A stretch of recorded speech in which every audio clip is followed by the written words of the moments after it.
नमस्कार दोस्तों, आप सभी का स्वागत है जीएस हिट की इस विशेष कक्षा में। यदि आप UPSC, UPPCS, RO, ARO, SSC, UP triple SC, railway, NDA, CDS या किसी भी प्रतियोगी परीक्षा की तैयारी कर रहे हैं तो यह कक्षा आपके लिए अत्यंत महत्वपूर्ण होने वाली है, जिसमें आज हम पढ़ेंगे भारतीय संविधान की प्रस्तावना, जो लगभग हर प्रतियोगी परीक्षा में प्रत्यक्ष या अप्रत्यक्ष रूप से अवश्य पूछी जाती है। इससे संबंधित क्वेश्चन पूछे जाते हैं। तो आप लोग जो है वीडियो को अंत तक अवश्य देखिएगा और इससे आपको बहुत ही ज़्यादा लाभ मिलेगा। तो ज़्यादा देर ना करते हुए चलते हैं अपने टॉपिक की तरफ और देखते हैं कि क्या हो सकता है इसका जो है टॉपिक। तो पहला ही क्वेश्चन बन सकता है कि प्रस्तावना क्या है। प्रस्तावना क्या है, प्रस्तावना का स्वरूप कैसा है और प्रस्तावना के बारे में किस व्यक्ति ने क्या कहा है। तो इससे संबंधित जो भी तथ्य हैं जो आगामी परीक्षाओं में आ सकते हैं, तो उन पर विचार करते हुए और चलते हैं और देखते हैं अपनी प्रस्तावना को। कहा गया है कि प्रस्तावना क्या है। तो प्रस्तावना जो है वो संविधान का परिचयात्मक कथन या भूमिका है, जो इसके मूल दर्शन, उद्देश्यों और सिद्धांतों को प्रस्तुत करता है।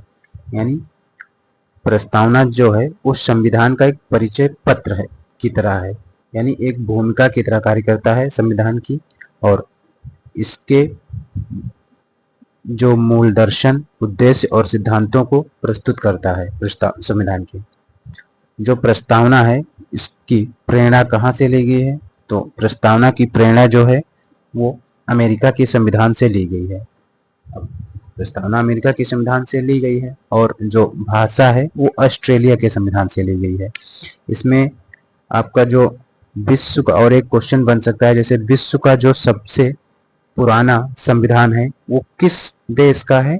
तो आपके वो अमेरिका का जो संविधान है, वो यूएसए का, वो विश्व का सबसे पुराना संविधान है।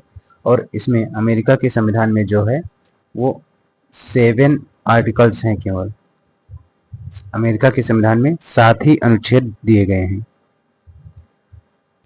अब देख लेते हैं कि ऐतिहासिक पृष्ठभूमि क्या है प्रस्तावना की। ऐतिहासिक पृष्ठभूमि में जो है आधार, प्रस्तावना का आधार क्या है। यह पंडित जवाहरलाल नेहरू के द्वारा जो उद्देश्य प्रस्ताव 13 दिसंबर 1946 को पेश किया गया था संविधान सभा में, यह वही है।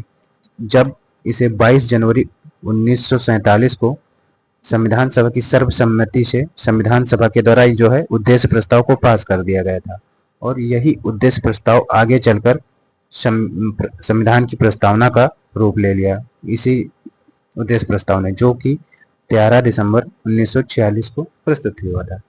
अब देखिए यहाँ से कितने क्वेश्चंस बन सकते हैं। पहला ही क्वेश्चन आपका हो जाएगा कि संविधान का जो विचार है वो कहाँ से लिया गया है। तो वो आपका अमेरिका के संविधान से लिया गया है या अमेरिका से लिया गया है। दूसरा क्वेश्चन कहेगा कि संविधान की भाषा जो है वो किस देश से ली गई है। वो आपकी ऑस्ट्रेलिया से ली गई है। दूसरा हो जाएगा कि प्रस्तावना को, दूसरा क्वेश्चन बनेगा जो है प्रस्तावना, उसको क्या कहा जा सकता है। तो उसे संविधान का परिचय पत्र भी कहा जा सकता है संविधान प्रस्तावना को, और संविधान की भूमिका भी कहा जाता है। और क्वेश्चन आपका बन सकता है कि संविधान सभा के द्वारा जो उद्देश्य प्रस्ताव प्रस्तुत किया गया था वो किसके द्वारा प्रस्तुत किया गया था। तो वो आपका पंडित जवाहरलाल नेहरू के द्वारा प्रस्तुत किया गया था। कब प्रस्तुत किया गया था। 13 दिसंबर 1946 को प्रस्तुत किया गया था। उद्देश्य प्रस्ताव पास कब हुआ। 22 जनवरी 1947 को। अब आगे देखते हैं कि प्रस्तावना के बारे में किसने क्या कहा है। तो आपके जो N.A. पालकीवाला साहब जी ने प्रस्तावना को संविधान का परिचय पत्र कहा है। एन.ए. पालकीवाला ने प्रस्तावना को संविधान का परिचय पत्र कहा है, जबकि डॉक्टर के.एम. मुंशी जी ने प्रस्तावना को जो है क्या कहा है कि यह हमारे संप्रभुत्व लोकतांत्रिक गणराज्य की राजनीतिक जन्मपत्री है, या के.एम. मुंशी साहब ने कहा है। अब क्या देख लेते हैं कि प्रस्तावना के जो मूल घटक हैं वो 4 मूल घटक हैं। कौन कौन से? कि अधिकार का स्रोत। प्रस्तावना में अधिकार का स्रोत क्या है? तो अधिकार के स्रोत के रूप में कहा गया कि हम भारत के लोग संविधान अपनी शक्ति सीधे भारत की जनता से प्राप्त करता है। यानी जो संविधान है उसको शक्ति कहाँ से प्राप्त होती है? उसको शक्ति जो है वो भारत की जनता से प्राप्त होती है, जिसमें कहा गया है कि प्रस्तावना में पहला ही शब्द लिखा है हम भारत के लोग। दूसरा, राज्य की प्रकृति क्या होती है? संविधान में राज्य की प्रकृति क्या है? तो भारत एक संप्रभु, समाजवादी, पंथ निरपेक्ष, लोकतांत्रिक और गणराज्य व्यवस्था वाला देश है, और यहाँ पर जो आपका राज्य प्रयुक्त हुआ है वो देश के लिए प्रयुक्त हुआ है। दूसरा, संविधान के उद्देश्य क्या हो सकते हैं? यानी प्रस्तावना में जो लिखित हैं उसमें संविधान के लिए क्या उद्देश्य रखे गए हैं? तो इसमें उद्देश्य हैं जो संविधान के, उसमें नागरिकों के लिए न्याय, स्वतंत्रता, समता और बंधुत्व सुनिश्चित करना इसका उद्देश्य है। बंधुत्व में राष्ट्र की एकता और अखंडता भी सुनिश्चित है। दूसरा, लागू होने की तिथि, यानी संविधान कब लागू हुआ?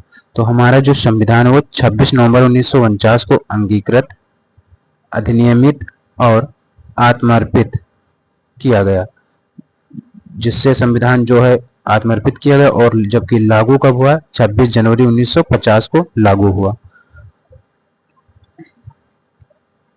अब क्या कह रहा है कि अधिकार का स्रोत यानी हम भारत के लोग, इसका अर्थ क्या है? तो हम भारत के लोग का अर्थ है भारत में अंतिम संप्रभुता जनता में निहित है। संविधान ना तो किसी बाहरी शक्ति द्वारा थोपा गया है और ना ही किसी राजा द्वारा दिया गया है, बल्कि यह जनता द्वारा अपने प्रतिनिधियों के माध्यम से निर्मित है। न्यायिक दृष्टिकोण क्या इससे संबंधित है? कि मदन गोपाल काबरा बनाम भारत संघ 1953 के केस में क्या कहा गया? इसमें सुप्रीम कोर्ट ने स्पष्ट किया कि हम लोग, यह दर्शाता है कि संविधान को अपना अधिकार सीधे नागरिकों से प्राप्त होता है। दूसरा वर्ड है कि एन.ए. पालकीवाला एन.के. गोपालन बनाम मद्रास राज्य। इसमें न्यायपालिका ने माना कि प्रस्तावना भारत को एक लोकतांत्रिक संविधान देने का प्रयास करती है। अगला है कि भारतीय राज्य की प्रकृति कैसी है, जो कि भाग 1 है। भारतीय राज्य की प्रकृति कैसी है? इसमें देखते हैं कि संप्रभु यानी भारत अपने आंतरिक और बाह्य मामलों में निर्णय लेने के लिए पूर्ण स्वतंत्र है। संप्रभु का अर्थ होता है कि भारत अपने आंतरिक और बाह्य मामलों के निर्णय लेने के लिए स्वतंत्र है, या यह ना तो किसी देश पर निर्भर है और ना ही किसी का डोमिनियन यानी उपनिवेश है। एक संप्रभु राज्य होने के नाते भारतीय विदेशी क्षेत्रों का अधिग्रहण कर सकता है या अपने क्षेत्र का कोई हिस्सा सौंप सकता है। दूसरा, गणराज्य या गणतंत्र का क्या अर्थ होता है? तो भारत में गणतंत्र है, जिसका अर्थ है कि राज्य का प्रमुख वंशानुगत नहीं होता है, बल्कि जनता द्वारा अप्रत्यक्ष रूप से निश्चित समय यानी 5 वर्ष के लिए चुना जाता है। राजनीतिक संप्रभुता किसी एक व्यक्ति के बजाय लोगों के साथ होती है, लोगों के हाथों में होती है। सभी सार्वजनिक कार्यालय बिना किसी भेदभाव के सभी के लिए खुले होते हैं। गणराज्य जो है यह बताता है। जबकि आगे देखते हैं समाजवादी क्या प्रस्तुत करता है भारत की प्रकृति में, कि 42वां संविधान संशोधन 1976 के द्वारा समाजवादी शब्द को संविधान में जोड़ा गया। यह समाजवाद मार्क्सवाद और गांधीवाद का मिला जुला रूप है। लोकतांत्रिक समाजवाद, भारत में लोकतांत्रिक समाजवाद कैसा है? मिश्रित अर्थव्यवस्था में विश्वास रखता है। भारत में जो लोकतांत्रिक समाजवाद है वो मिश्रित अर्थव्यवस्था में विश्वास रखता है। सार्वजनिक और निजी दोनों एक साथ, सार्वजनिक और निजी क्षेत्र दोनों एक साथ जो है वो मौजूद रहते हैं सह अस्तित्व के साथ। और लोकतांत्रिक समाज का उद्देश्य जो है वो गरीबी, उपेक्षा, बीमारी और अवसर की समानता को समाप्त करना है। जबकि साम्यवादी समाजवाद कैसा होता है? इसमें उत्पादन और वितरण के सभी साधनों का राष्ट्रीयकरण किया जाता है। निजी संपत्ति का पूर्णतः उन्मूलन होता है। सब कुछ सरकार के सीधे अधीन रहता है। किसमें? साम्यवादी समाजवाद में। जबकि सुप्रीम कोर्ट का निर्णय क्या रहा? डीसी नकारा बनाम भारत संघ 1983 में कहा गया कि समाजवाद का प्राथमिक उद्देश्य लोगों को बेहतर जीवन स्तर और सामाजिक सुरक्षा प्रदान करना है। अगला पॉइंट है इसमें टॉपिक का, जिसमें कहा गया कि भारतीय राज्य की प्रकृति कैसी है, यानी पंथ निरपेक्ष और लोकतांत्रिक शब्द को परिभाषित किया गया है। पंथ निरपेक्ष का अर्थ ही होता है धर्मनिरपेक्ष यानी सेकुलर। तो 42वें संविधान संशोधन अधिनियम 1976 के द्वारा पंथ निरपेक्ष शब्द को संविधान में जोड़ा गया। भारत में सकारात्मक धर्मनिरपेक्षता है, यानी राज्य का अपना कोई आधिकारिक धर्म नहीं है। राज्य की नज़र में सभी धर्म समान है। सभी को सरकार के समान सम्मान और समर्थन प्राप्त होते हैं, जिसका प्रावधान आर्टिकल 25 से 28 के मध्य किया गया है। अब लोकतांत्रिक जो है समाज कैसा है? उसमें सर्वोच्च शक्ति जनता के पास होती है। लोकतांत्रिक समाजवाद में जो है, लोकतांत्रिक में सर्वोच्च शक्ति जनता के पास होती है। और भारत में अप्रत्यक्ष लोकतंत्र है, जहां जनता अपने प्रतिनिधि चुनती है जो कानून बनाते हैं। प्रस्तावना में केवल राजनीतिक लोकतंत्र ही नहीं बल्कि सामाजिक आर्थिक लोकतंत्र को भी शामिल किया गया है।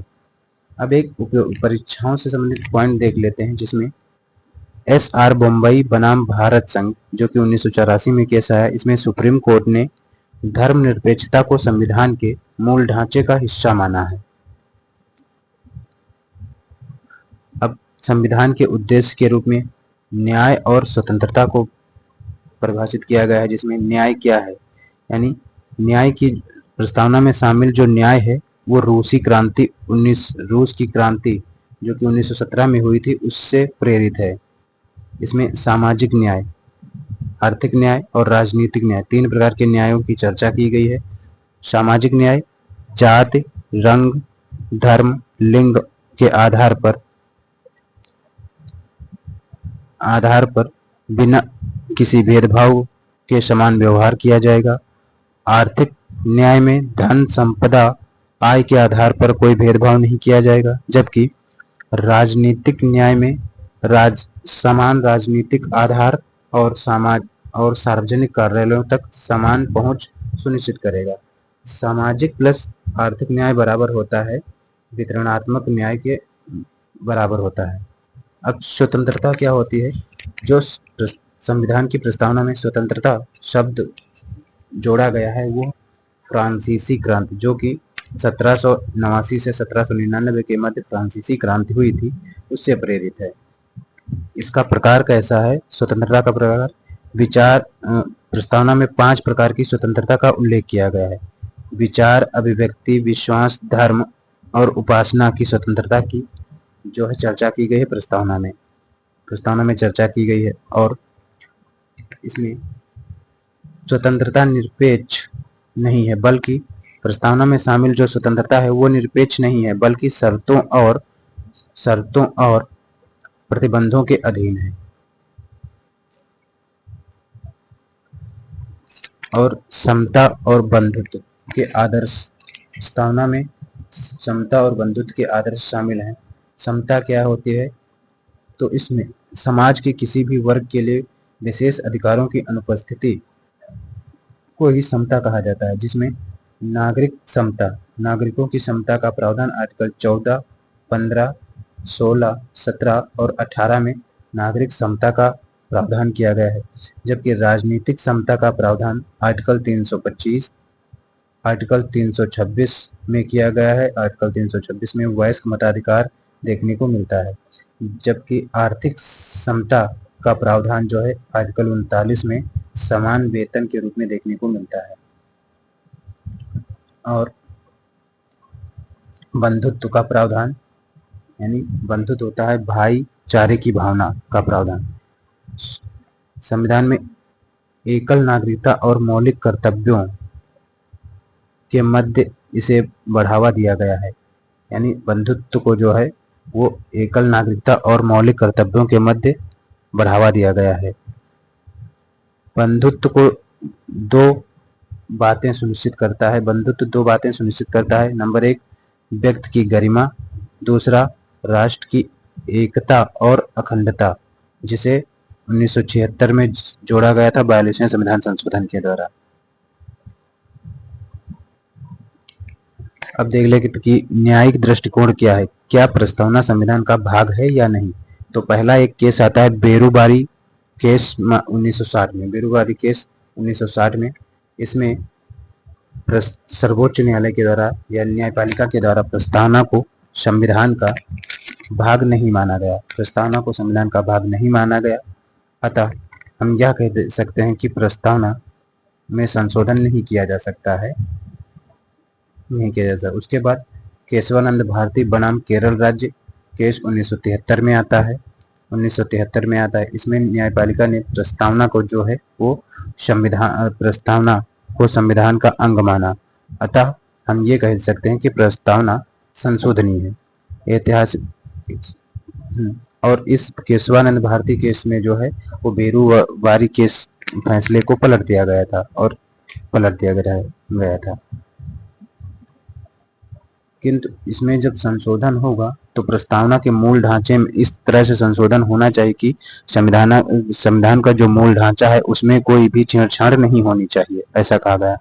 उसके बाद आपका जो LIC ऑफ इंडिया मामला आता है 1995 में, इसमें भी सुप्रीम कोर्ट ने पुनः पुष्टि की कि प्रस्तावना भारतीय संविधान का आंतरिक और अति महत्वपूर्ण हिस्सा है, अतः इसके मूल ढांचे में कोई परिवर्तन नहीं किया जा सकता है। प्रस्तावना की कानूनी स्थिति क्या है, क्या प्रस्तावना में शामिल नहीं है और क्या शामिल है। तो यानी गैर न्यायिक स्थिति क्या है, तो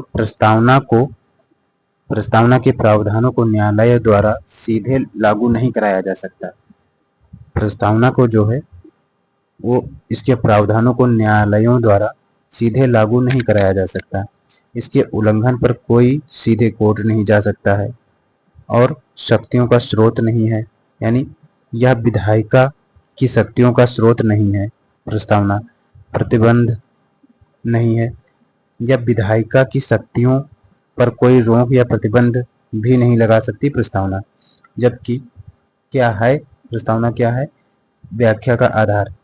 जहां संविधान की भाषा अस्पष्ट या संदिग्ध होती है वहां पर सुप्रीम कोर्ट प्रस्तावना का उपयोग संविधान की व्याख्या करने के लिए करता है। यह संविधान के मूल दर्शन और मार्गदर्शक सिद्धांतों का सार है। प्रस्तावना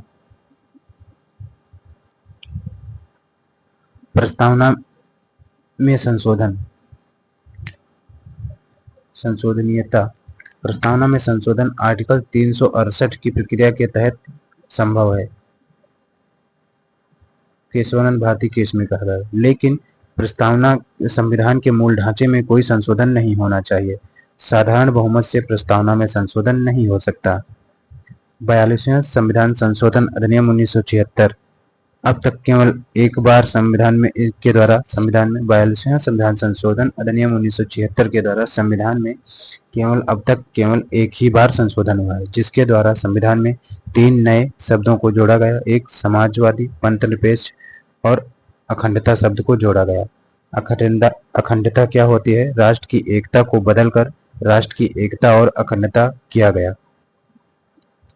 अब इससे संबंधित जो कुछ थोड़ा बहुत करंट अफेयर्स बन सकता है उससे देखते हैं कि हाल ही में जो है सुप्रीम कोर्ट में जनहित याचिकाएं दायर कर प्रस्तावना से समाजवादी और पंथनिरपेक्ष शब्दों को हटाने की मांग की गई थी। हालांकि न्यायालय ने स्पष्ट किया कि ये शब्द जो हैं वो अब भारतीय संविधान के मूल दर्शन और ऐतिहासिक विकास का अभिन्न अंग बन चुके हैं, इसीलिए जो है इन समाजवादी और पंथनिरपेक्ष शब्दों को हटाया नहीं जा सकता है। तो आज के लिए हमारा जो टॉपिक था बस इतना ही था। बाकी अगली वीडियो में हम इससे संबंधित जो भी MCQs बन सकते हैं और प्रीवियस ईयर में इससे संबंधित जो भी प्रश्न आए हैं उनके बारे में डिस्कस करेंगे। तो आज के लिए बस इतना ही। तो अगर आप लोगों को लेक्चर हमारा ये क्लास सही लगी हो, समझ में आई हो और आपको लगता है कि इससे कंटेंट पूछा जा सकता है तो अपने दोस्तों में शेयर करिएगा और लाइक करिएगा और कमेंट करिएगा कि और हम इससे संबंधित क्या टॉपिक लाएं जो आपके लिए ज़्यादा इम्पोर्टेंट हो आगामी परीक्षाओं के लिए। तो आज के लिए बस इतना ही। जय हिंद।